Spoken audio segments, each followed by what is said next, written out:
चार चार महान जवान ला चौथा। हर हर ज्ञान हर हर गुर ज्ञान हर रस पाया, मन हर रंग राता हर रस पियाया। इस पद में गुरु जी गुरु की महिमा का वर्णन कर रहे हैं। गुरु के बगैर कहते गुर बिन तुरत न सिद्ध, गुरु बिन मुकत न पावे।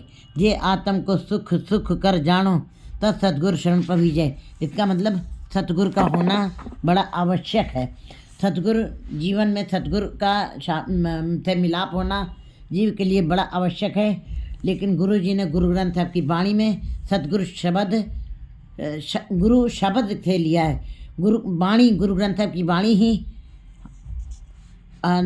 स्थिर सतगुरु है। बाकी जो शारीरिक गुरु हैं वो स्थिर नहीं है, वो सदा निश्चल नहीं है, वो आएंगे जाएंगे। गुरु अगर जब परमात्मा सूरज है तो गुरु उसका प्रकाश है। इसका मतलब सूरज रोशनी नहीं है, रोशनी गुरु है, किरण है। सूरज अगर जब परमात्मा सूरज है तो किरण उसकी किरण जो है गुरु है। इसका मतलब गुरु में रोशनी है, गुरु में प्रकाश है। गुरु के साथ जुड़कर ही गोविंद की प्राप्ति की जा सकती है। इस पद में गुरु जी इसी बात की महत्ता को बता रहे हैं। गुरु हर गुर ज्ञान, गुरु के साथ जुड़कर ही मुझे हरि के ज्ञान का पता चला है। हर रस पाया। और मैंने बाहरी जितनी भी पुस्तकें पढ़ी, बाहर के जितने भी धार्मिक ज्ञान प्राप्त करने की कोशिश की, बाहरी जितने भी सांसारिक धार्मिक आडंबर, धार्मिक कार्य, धार्मिक क्रियाकलाप किए, उससे मुझको हरि के रस का आनंद नहीं आया। गुरु जी कह रहे हैं मैं जब गुरु के साथ जुड़ा हूँ, उसके ज्ञान के साथ, उनके उपदेशों को पर चलते हुए मुझको हरि रस की प्राप्ति हुई है। मन हर रस रंग राता हर रस पियाया। और मैं जब गुरु के शब्द से जुड़ा हूँ तभी मुझको मेरे हृदय के ऊपर हरि के नाम का रंग चढ़ा है। वो तो पे नामे के रंग, नाम जपना अलग अलग है, नाम तो सारा संसार जप रहा है, लेकिन रंग चढ़ना, रंग गुरु के शब्द के बगैर रंग नहीं चढ़ सकता है। जब भी जीव की ये घालना स्वीकार होगी, गुरु के शब्द के साथ जुड़ करके जो मेहनत करेंगे, जो श्रम करेंगे, वही श्रम वही मेहनत परमात्मा की दरगाह में कबूल होती है। गुरु जी बता रहे मैंने मन हर रंग राता, मेरा मन हरि के रंग में रंग गया जब मैं गुरु के शब्द के साथ जुड़ा हूँ। राता हर रस पियाया, और मेरे अंदर हरि रस का मुझको स्वाद आया है। मैंने हरि रस को चखा है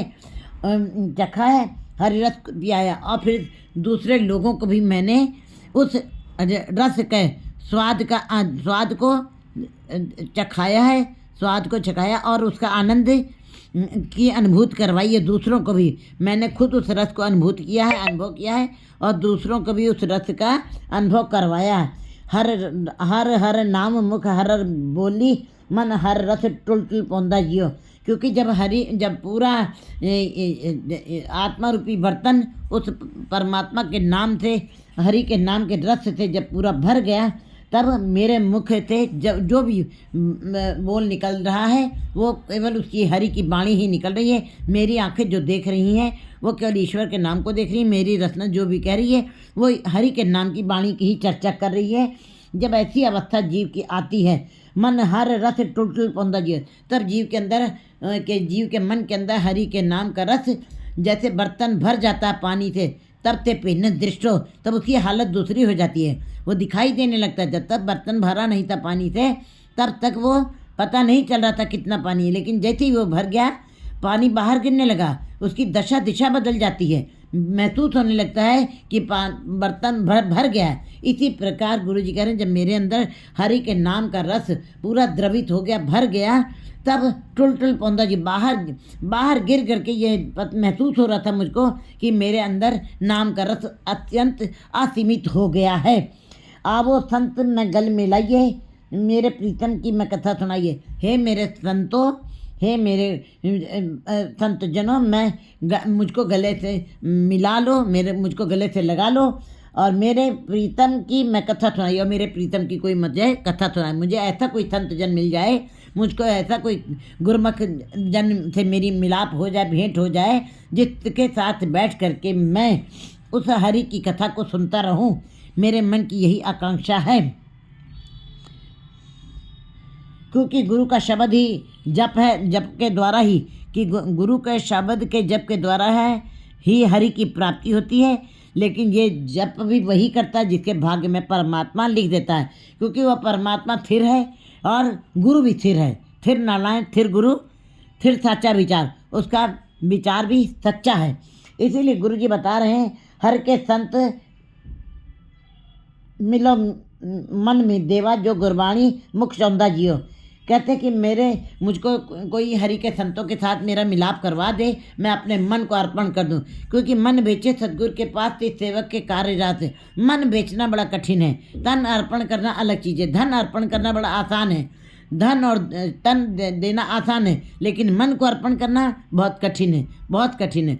क्योंकि मन बेचे सतगुरु के पास, मन जब कोई व्यय कर देता है, फिर उसके अंदर संसार की कोई भी चर्चा नहीं चलती, मन स्थिर हो जाता है। मन के अंदर सांसारिक विचार, पारिवारिक विचार, बाजारिक बाजार और ये किसी भी की भी चर्चा अब नहीं रह जाती है। जब वो किसी गुरमुख जीव से जब उसका मिलाप होता है, गुरु जी बता रहे कि हर के संत मिलो मन देवा। मुझको ऐसे संत जन मिल जाए तो मैं अपना मन अर्पण कर दूं, क्योंकि मन जो है कंचन थी पाइए नहीं तोल, मन दे राम लिया है मोल। कहते सोना भर के चाहे दान कर दो, लेकिन वो दान करना बड़ा आसान है। धरती के सारा धन संपदा आप अर्पण कर दीजिए, वो देना बड़ा आसान होता है, लेकिन मन को अर्पण करना बहुत कठिन है, बहुत कठिन है। मिलो मन देवा, गुरु जी कहते मैं अपने मन को अर्पण कर दूं। वो जो गुरमुख मुख चौंदा जियो, जो जिन गुरमुखों के मुख से परमात्मा का नाम रस रस के बाहर गिर रहा है। इतना ज़्यादा अंदर रस आ गया है कि भर गया है आत्मा रूपी बर्तन, अब बाहर गिर रहा है। इस प्रकार गुरु जी कहते हैं, ऐसे गुरमुख जीवों से अगर जब मेरी मुलाकात हो जाए, मिलाप हो जाए, तो मैं अपना मन अर्पण कर दूं। वड भागी हर संत मिला, बड़े भाग्य से परमात्मा किसी जीव को गुरु के साथ मिलाता है। बड़े भाग्य वाला कोई होता है जीव, तब उसको गुरु से मिलाप करवाता है। भाग्यहीन सतगुरु नहीं पाया, वड भागी हर संत मिलाया, गुर पूरे हर रस मुख पाया। तब जब गुरु से मिलाप होता है, तब गुरु ही है, गुर पूरे हर रस मुख पाया। गुरु ही हरि के नाम के रस को मुख में डालता है। क्योंकि एक हम कहते हैं, एक सूरज है और एक उसकी रोशनी है, लेकिन सूरज रोशनी नहीं है। सूरज निकला है, उसके अंदर से किरण जब निकलेगी तब रोशनी होगी। इसका मतलब परमात्मा महासूरजों का सूरज है और गुरु उसकी रोशनी है। एक परमात्मा है और एक परमात्मा है और एक परमात्मा का शब्द है। परमात्मा महासूरजों का सूरज है और शब्द गुरु है, जिसके अंदर से ज्ञान की रोशनी निकलनी है, ज्ञान का प्रकाश निकलना है। हम सूरज को रोशनी मान लेते हैं, कहते हैं नहीं, रोशनी को रोशनी तभी कहा जाएगा जब हमारा गुरु से मिलाप होगा, तब उसके अंदर से जो ज्ञान के रूपी प्रकाश की किरणें निकलेंगी, तब वो जीव को गोविंद के साथ मिलाप कराती हैं। गुरु ही के अंदर ऐसी समर्था है जो परमात्मा से मिलाप कराने में समर्थ है। मनमुख गुरु पूरे हर रस मुख पाया।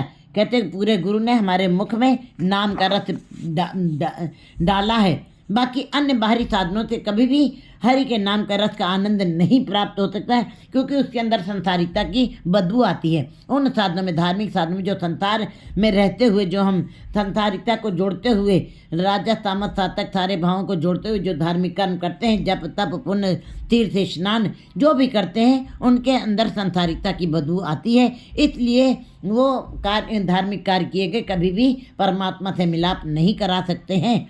लेकिन गुरु जो है, गुरु ज्ञान, जो गुरु शब्द रूपी गुरु है, उसके साथ जब जो कोई जुड़ जाता है, तो गुरु जो है उसके मुख के अंदर हरि के नाम का रस डाल देता है। गुरु के अंदर ये समर्था है। भाग्यहीन सद्गुरु नहीं पाया, जो भाग्यहीन है उनको सद्गुरु नहीं मिलता है। जो मायाधारी हैं, जो संसारिक जीव हैं, जो मूर्छित हैं, जो संसार की चर्चा करते, जिनकी इंद्रियां आँख कान नाक सब संसार को देखती हैं, संसार की बातें करती हैं, संसार की बातें सुनती हैं, ऐसे जीवों को मनमुख जीव कहा जाता है।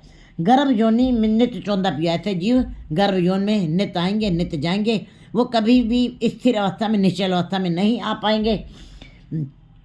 आप दयाल दया प्रभतारी, मल हमें भिख्या सब निवारी। जब आप दयालु माने परमात्मा दयाल जब किसी के ऊपर कृपा करता है, कृपा कर देता है, मन हमें भिख्या तब निवारी, तब उसके मन से अहंकार का भाव और विकारों का जहर को बाहर निकाल देता है, सब निवार देता है, चुका देता है, ख़त्म कर देता है परमात्मा। नानक हट पट्टन विच काया, हर लेंदे गुरमुख सौदा जियो।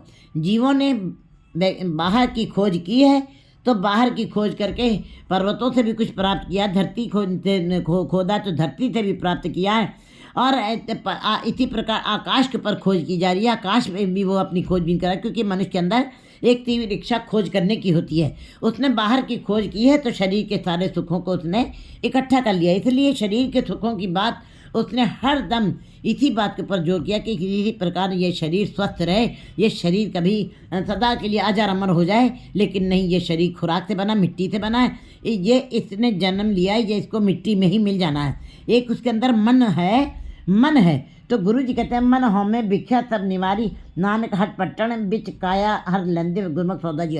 लेकिन जो अंदर मन पड़ा हुआ है, इसके अंदर भी परमात्मा ने इसे शरीर रूपी किले के अंदर, शरीर रूपी ये महल के अंदर भी कहते हैं दुकानें खोली हुई हैं, दुकानें उसके अंदर खुली हुई हैं। हट पट्टन बिजन मंदर पने, लेकिन अंदर की खोज कोई खाता नहीं। अंदर की दुकानों की तरफ कोई खोल के देखता नहीं, बाजार को देखता नहीं। उसके अंदर भी बाजार लगा हुआ है। उन बाजारों की तरफ अगर जो कोई देख ले, विच काया, इसी काया के अंदर जो दुकानें पड़ी परमात्मा के नाम का, सबके अंदर परमात्मा के नाम के फूल खिले हुए हैं, लेकिन किसी को क्यों नहीं दिखाई देते हैं। गुरु जी कहते हैं सारी दुकानें परमात्मा के नाम के फूल सबके अंदर खिले पड़े हुए हैं। हर लंदे गुरमुख सौदा जीव। गुरुमुख जीव जो हैं, जो गुरु के शब्द के साथ जुड़े हैं, जो गुरु के उपदेशों को मानते हुए अपने जीवन में कार्य व्यवहार कर रहे हैं, वो अपनी काया रूपी इस शरीर के अंदर खोज करते हैं, फुलोड़ते हैं, उसके अंदर खोज करते हैं। और खोज करते के पश्चात उसको महसूस होता है कि ये क्यों नहीं हमको प्राप्त होता है, इसके अंदर कैसे सौदा किया जाता है। उसको इन बात की महसूस होता है। गुरु के शब्द के द्वारा इस बात का समझ आती है कि जब तक काम क्रोध लोभ मोह अहंकार की विकारों की बालू नहीं हटाई जाएगी, ये दुकानें दिखाई नहीं देंगी। इन दुकानों के अंदर जो नाम का सौदा पड़ा हुआ है, हीरे रतन पड़े हैं, उनका हम बाजार नहीं कर सकते। तब उस जीव को पता लगता है कि विकारों को ख़त्म करना है। क्या जैसे किसी को पानी चाहिए, कुआं खोदना है, तो उसके पहले काम क्रोध, उसके पहले बालू मिट्टी कंकड़ ईटा पत्थर सब निकालना पड़ता है। और निकालने के पश्चात 150-200 फुट की गहराई के अंदर जब जीव जाता है, बड़ी मेहनत करनी पड़ती है, बड़ा फड़ुआ चलाना पड़ता है, तब जा कर के निर्मल जल मिलता है। इसी प्रकार जीव को इन काम क्रोध लोभ मोह अहंकार रूपी कंकड़ बालू मिट्टी पत्थर ईटा और ये सब निकालना ही पड़ेगा। उसके पश्चात जब ये विकारों की बालू हट जाएगी, तब परमात्मा नजर आएगा। हमारी आंखों के आगे भी माया काम क्रोध लोभ मोह अहंकार रूपी मोटी मोटी पट्टियाँ बंधी हुई हैं। वो पट्टियाँ तब हट जाती हैं जब गुरु के शब्द के साथ कोई जुड़ता है। गुरमुख लेंदे सौदा जीव, और गुरमुख जीव उसके अंदर व्यापार करते हैं। अमूल गुण अमूल व्यापार, अमूल व्यापारी अमूल भंडार, अमूल लावे अमूल ले जाए। फिर उनकी अवस्था क्या हो जाती है? अमूल्य पाए अमूल्य लथमाए। वैसे जीव परमात्मा को